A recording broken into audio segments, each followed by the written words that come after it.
এই মুহূর্তে একজন আন্দোলনকারী ছাত্র বক্তব্য শুনলাম যে তার বক্তব্য এই কোড়া আন্দোলনের সূত্র ধরেই সরকার নিরীহ ছাত্রছাত্রীদের হত্যা করলেন তার সঠিক বিচার এই সরকার পদত্যাগের মাধ্যমে এক দফা দাবি বাস্তবায়িত করার মাধ্যমে তাদের বার্তা বিশ্বের মানচিত্রে পৌঁছে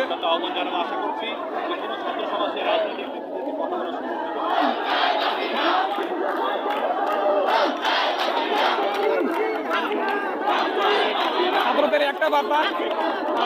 কোনোভাবে এই ফ্যাসিবাদী সরকারের হাতে আর জনগণ বসে যায় সামনে তাদের জীবন বৈচিত্র্য বাস্তবায়িত করতে পারবেন না।